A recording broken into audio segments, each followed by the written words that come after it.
അതിനൊന്നും സമയമില്ല രേവതി. എത്രയും പെട്ടെന്ന് തന്നെ മാല ഓഡിറ്റോറിയത്തിൽ എത്തിക്കണം എന്നിങ്ങനെ സച്ചി പറയുവാണേ. ഇനി എന്ത് ചെയ്യും സച്ചിയേട്ടാ എന്നിങ്ങനെ പറയുവേ. അന്നേരത്തേക്കിന് ഈ റൂട്ടിലല്ലേ മാല പോയതെന്നല്ലേ അവർ പറഞ്ഞത്, സത്യം പറഞ്ഞത്. അപ്പം നമുക്കൊന്ന് നോക്കാം എന്നിങ്ങനെ സച്ചി പറയുവാണേ. നമ്മുടെ ഫോണിങ്ങനെ ബെല്ലടിച്ചുകൊണ്ടിരിക്കുകയാണ് നമ്മുടെ സച്ചിയുടെ. അപ്പോൾ രേവതി ചോദിക്കുന്നുണ്ട് ആരുടെയാണെന്ന് ചോദിക്കുമ്പോഴത്തേക്കിന് അനൂപിൻ്റെയാണെന്ന് പറയും കേട്ടോ. എന്നിട്ട് ഫോൺ എടുക്കുവേ.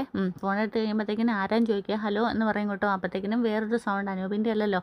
അപ്പം ആരാന്ന് ചോദിക്കുമ്പോഴത്തേക്കിനും നിൻ്റെ കാലിനാന്ന് പറയുവേ. അപ്പോൾ നമ്മുടെ അനൂപിൻ്റെ ഫോണ് നമ്മുടെ മന്ത്രിയുടെ കയ്യിലാണ് ഇരിക്കുന്നത്. ഞാനാ നിൻ്റെ കാലെന്നൊക്കെ പറയുന്നത് എന്ന് പറയും കേട്ടോ. എന്നിട്ട് അനൂപിനിട്ട് തല്ലുന്ന സൗണ്ടൊക്കെ നമ്മുടെ സച്ചി കേൾക്കുന്നുണ്ട് കേട്ടോ. എടാ 25,000 രൂപ നീ എണ്ണി മേടിച്ചതല്ലേ, എന്നിട്ട് മാല എവിടെടാ? എല്ലാം ഇവൻ്റെ ഇതും ആ പ്രശ്നം കൊണ്ടാണെന്ന് പറഞ്ഞുകൊണ്ട് അനൂപിനെ ഇട്ട് തല്ലുവാണേ. ഇപ്പോൾ ഫോണിൽ കൂടെ ഇതെല്ലാം സച്ചി കേൾക്കുന്നുണ്ട് കേട്ടോ. സാറേ ചെറിയൊരു പ്രശ്നമുണ്ടെന്ന് പറയുവേ. എന്നിട്ട് വീണ്ടും വീണ്ടും അപ്പോൾ അനൂപിനെ അവിടെ ഇരുന്ന് തല്ലുവാണ് കേട്ടോ. സാറേ ഞാൻ 500 മാലയും കെട്ടി വണ്ടിയിൽ അയച്ചു വിട്ടതാണ്, ഇടയ്ക്ക് വെച്ചിട്ട് വണ്ടി ആരോ തട്ടിക്കൊണ്ട് പോയെന്ന് ഇങ്ങനെ പറയുവേ. അപ്പം നമ്മുടെ സാറ് പറയുന്നുണ്ട്, സ്വർണ്ണത്തിലാണോടാ നീ മാല കെട്ടിയെന്ന് ചോദിക്കുവേ. സാറേ ഞാൻ കള്ളമല്ല പറയുന്നത്, സത്യമാണ് പറയുന്നത്. മാല കയറ്റി വിട്ട വണ്ടി ആരോ തട്ടിക്കൊണ്ട് പോയതാണ്. അതേടാ മനസ്സിലായി, എനിക്കെല്ലാം മനസ്സിലായി. എൻ്റെ എതിർകക്ഷിയിൽപ്പെട്ടവരിൽ നിന്ന് എത്ര കാശ് മേടിച്ചേട്ടാ എന്നൊക്കെ ഇങ്ങനെ ചോദിക്കും കേട്ടോ. സാറേ ഞാൻ പറയുന്ന ഒന്ന് വിശ്വസിക്കുക, ഞാൻ കള്ളത്തരമല്ല പറയുന്നത്, സത്യമാണ് പറയുന്നതെന്നൊക്കെ ഇങ്ങനെ പറയുമ്പോഴത്തേക്കിനും നമ്മുടെ സാറ് ചോദിക്കുന്നുണ്ട്, നീ എതിർ പാർട്ടിയുടെ കൂടെ ചേർന്നിട്ട് എന്നെ പറ്റിക്കാൻ നോക്കുവാണോ എന്നൊക്കെ ചോദിക്കുവാണേ. നീ കൂടുതലൊന്നും പറയണ്ട. ഈ നാട്ടിൽ ജീവിക്കുന്നവർക്ക് 2 കക്ഷികളുള്ളൂ, 2 തരംതിരിവേ ഉള്ളൂ. ഒന്ന് ആണാണോ പെണ്ണാണോ, ഇന്നൊന്ന് ആ കക്ഷിയാണോ ഈ കക്ഷിയാണോ എന്ന്. നീ ഏത് കക്ഷിയാണെന്ന് എനിക്കിപ്പം മനസ്സിലായി എന്നൊക്കെ ഇങ്ങനെ സാറ് പറയുകയാണേ. അപ്പം നമ്മുടെ സച്ചിക്കങ്ങ് ദേഷ്യം വരുവാണ് കേട്ടോ. വരാൻ പോകുന്ന ഇലക്ഷനിൽ എനിക്ക് സീറ്റ് കിട്ടുമെന്ന് മനസ്സിലാക്കിയ നീയും നിൻ്റെ എതിർകക്ഷികളും എനിക്കിട്ട് വെച്ച പാരയാണല്ലോ ഇത്. എൻ്റെ രാഷ്ട്രീയ ഭാവി ഇല്ലാതാക്കാനുള്ള നിങ്ങളുടെയൊക്കെ പെരുമാറ്റം അല്ലെങ്കിൽ പ്രവൃത്തി കൊള്ളാം എന്നൊക്കെ ഇങ്ങനെ സാറ് പറയുന്നുണ്ടേ. സാർ നിങ്ങൾ എന്നെ തെറ്റിദ്ധരിച്ചിരിക്കുക, അങ്ങനെ ഒരു വ്യക്തിയായിരുന്നെങ്കിൽ എനിക്ക് കാശ് മേടിച്ചിട്ട് എനിക്കങ്ങ് മുങ്ങിയാൽ പോരായിരുന്നോ എന്നൊക്കെ ഇങ്ങനെ ചോദിക്കുവാണേ. കുറച്ച് പേരെയും വെച്ചിട്ട് ഇന്നലെ രാവും പകലും ഇരുന്നിട്ടാണ് മാല കെട്ടിയത്. എൻ്റെ ഭാര്യയാണെങ്കിൽ ഒരുപോലെ കണ്ണും അടച്ചിട്ടില്ല, അറിയോ നിങ്ങൾക്ക് എന്നൊക്കെ ചോദിക്കുവാണേ. നീ പറയുന്നത് വിശ്വസിക്കാൻ മാത്രം മണ്ടനല്ല ഞാൻ. മാല എത്തിക്കാതിരുന്ന സമൂഹ വിവാഹം മുടങ്ങും, എൻ്റെ ഇമേജും പോകും. അതൊക്കെ ഇല്ലായിരുന്നു നിങ്ങളുടെ പ്ലാന്. ഇന്നാടാ നിൻ്റെ ഫ്രണ്ടിന് കൊടുക്കാന്ന് പറഞ്ഞിട്ട് അനൂപിന് കൊടുക്കുവാണേ. അനൂപ് നീ എന്തിയടാ, എന്താ ചെയ്തത്, എന്താ സച്ചി, എന്താ പറ്റിയെന്നൊക്കെ ചോദിക്കുവേ.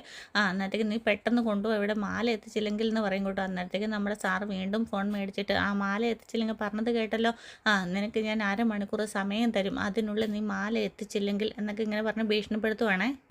നീ കരുതിയിരുന്നു ഞാനിവിടെ 2 റീത്ത് മേടിക്കും, ഒന്ന് നിൻ്റെ ഫ്രണ്ട് അനൂപിനുള്ളതാ, ഇനി മറ്റൊന്ന് നിനക്കുള്ളതാ. നീ കരുതിയിരുന്നോളാനൊക്കെ പറയുവേ. പിന്നീട് നമ്മുടെ രേവതി ചോദിക്കുന്നുണ്ട്, എന്താ സച്ചേട്ടാ എന്താ പറഞ്ഞതെന്നൊക്കെ ചോദിക്കുന്നുണ്ട്.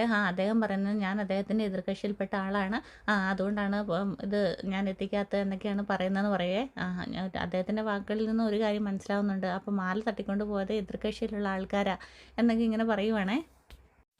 അദ്ദേഹം 1/2 മണിക്കൂർ സമയം തന്നിട്ടുണ്ട്, എങ്ങനെയെങ്കിലും മാല കണ്ടെത്തി ഓഡിറ്റോറിയത്തിൽ എത്തിക്കണം എന്നിങ്ങനെ രേവതിയോട് സച്ചി പറയുവാണേ. അവരിങ്ങനെ കുറേ ദൂരം ഇങ്ങനെ ഓടുക കേട്ടോ. അവിടെ അങ്ങോട്ടും ഇങ്ങോട്ടും എല്ലാം ഇങ്ങനെ ഓട്ടോ ഓടിച്ചുകൊണ്ട് പോയിക്കൊണ്ടിരിക്കുകയാണ്. നമ്മുടെ വണ്ടി തപ്പുവാണ് കേട്ടോ. കുറേ ദൂരം കഴിഞ്ഞപ്പോഴത്തേക്കിനും നമ്മുടെ സച്ചിക്ക് സുസ്തായിട്ട് നമ്മുടെ ഒരു സ്ഥലത്ത് കൊണ്ടായിട്ട് നിർത്തുവേ. എന്നാലും രേവതി ചോദിക്കുക, എന്താ സച്ചിയായിട്ട് എവിടെ കൊണ്ടുവന്ന് നിർത്തുകയും ചോദിക്കുവേ. ഇനി നമ്മൾ എത്ര ദൂരമൊന്നും പറഞ്ഞിട്ട് ഓടാനാ, എവിടെ കൊണ്ടുപോയി വെച്ചേക്കുന്നത് നമുക്കറിയത്തില്ലല്ലോ. ഇനി ചിലപ്പോൾ അവൻ വണ്ടി ഇവിടെ എവിടെയെങ്കിലും വെച്ചിട്ടുണ്ടായിരിക്കും, നമ്മൾ കുറേ ഓടിയിട്ട് എന്താ കാര്യം എന്നൊക്കെ പറയും കേട്ടോ. അന്നേരത്തേക്കിനും രേവതി വീണ്ടും വീണ്ടും പറയുന്നുണ്ട്, നമുക്ക് പോയി നോക്കാം സച്ചിയേട്ടാ എന്നൊക്കെ ഇങ്ങനെ പറയുവാണേ. അവർ തമ്മിലുള്ള ശത്രുതയ്ക്ക് ബലിയാടായത് നമ്മളാണ്, മാല കണ്ടെത്താൻ പറ്റുമെന്ന് എനിക്ക് തോന്നുന്നില്ല എന്നൊക്കെ ഇങ്ങനെ സച്ചി പറയാം കേട്ടോ. സച്ചി ഏട്ടാ എന്താ ഇങ്ങനെയൊക്കെ പറയുന്നത് ഇങ്ങനെ രേവതി ചോദിക്കുക. അന്നേരം സച്ചി പറയുവേ, കാശ് നഷ്ടപ്പെട്ടതിലല്ല സങ്കടം, നീ ഉറക്കമൊഴിഞ്ഞ് ഇത്രയൊക്കെ പരിപാടികളെല്ലാം ചെയ്തിട്ട് അതാണ് എനിക്ക് ഏറ്റവും കൂടുതൽ സങ്കടം ഇങ്ങനെ സച്ചി പറയുവേ. നമ്മൾ നേർവഴിക്ക് കഷ്ടപ്പെട്ട് വിയർപ്പൊഴുക്കി ഉണ്ടാക്കിയതല്ലേ, അതങ്ങനെയൊന്നും നഷ്ടപ്പെടില്ല എന്നിങ്ങനെ രേവതി പറയുന്നുണ്ടേ. അത് നമുക്ക് കണ്ട് കിട്ടുക തന്നെ ചെയ്യും. അപ്പം ഈയിടെ വണ്ടി ഓടിക്കൊണ്ടിരിക്കുമ്പോൾ വണ്ടിയെ കണ്ട ആരെങ്കിലുമൊക്കെ കാണത്തില്ലേ, സച്ചിയേട്ടാ ഡ്രൈവർമാരെ എല്ലാവരും ഒന്ന് വിളിച്ചിട്ട് ഇങ്ങനൊരു വണ്ടി കണ്ടോ എന്നതിനെപ്പറ്റി അന്വേഷിക്കുക എന്നൊക്കെ ഇങ്ങനെ രേവതി പറയുവേ. നീ പറഞ്ഞത് ശരിയാണ്.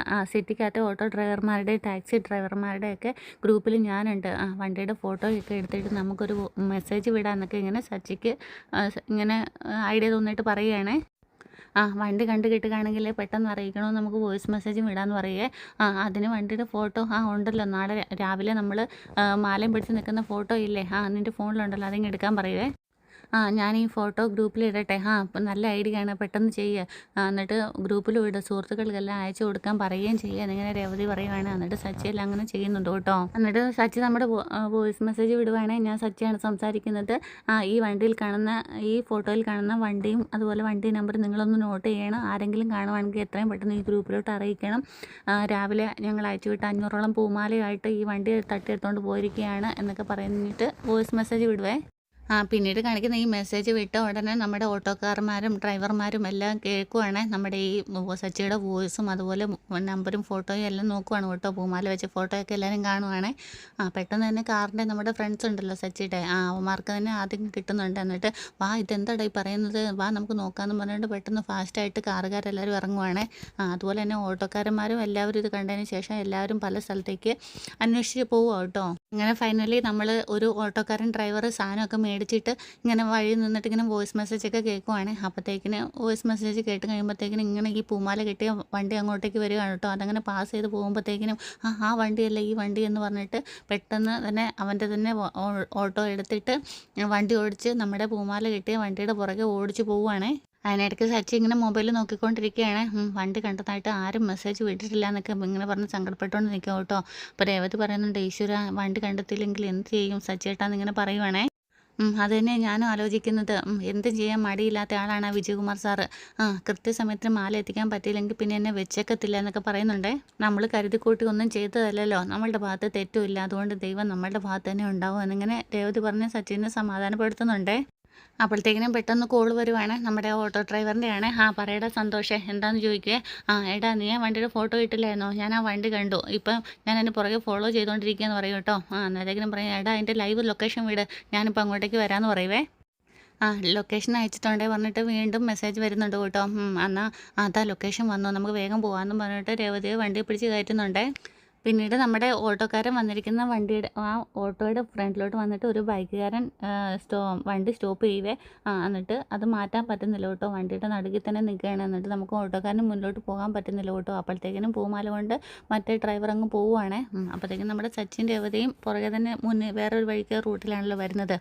പിന്നെ രേവതി ഇങ്ങനെ തിരിഞ്ഞ് നോക്കുമ്പോഴത്തേക്കിനും സച്ചിയേട്ടാ അതാ വണ്ടി അധികം വരുന്നതെന്ന് പറയും കേട്ടോ. നോക്കുമ്പോഴത്തേക്കിനും പൂമാല കിട്ടിയ വണ്ടിയാണ്. അന്നത്തേക്കിനും നമ്മുടെ ഫാസ്റ്റ് ആക്കും കേട്ടോ സച്ചി ഓട്ടോ. അന്നത്തേക്കിനും ഇടയ്ക്ക് വെച്ചിട്ട് സച്ചി ഇങ്ങനെ പറയുകയാണ്, അവൻ ഓവർടേക്ക് ചെയ്യുകയാണ്, കയറാനും പറ്റുന്നില്ലല്ലോ എന്നൊക്കെ ഇങ്ങനെ പറയുന്നുണ്ട് കേട്ടോ. പിന്നീട് ഫാസ്റ്റായിട്ട് വണ്ടി ഓടിച്ചു കൊണ്ടുവന്ന് നമ്മുടെ പൂമാല വണ്ടിയുടെ ഫ്രണ്ടിൽ കൊണ്ട് ഓട്ടോ നിർത്തുവേ. എന്നിട്ട് സച്ചി ഇറങ്ങി ചെന്നിട്ട് അവനെ കോങ്ങാക്കി പിടിച്ച് വെളിയിൽ ഇറക്കിയിട്ട് നല്ല പൂശും കേട്ടോ. നന്നായിട്ട് ഇടിയിടിക്കുക. രേവതി ഇടയ്ക്കെന്ന് പറയുന്നുണ്ട്, സച്ചിയേട്ടാ വേണ്ട മതി വാ നമുക്ക് പോവാന്നൊക്കെ പറയുന്നുണ്ടേ.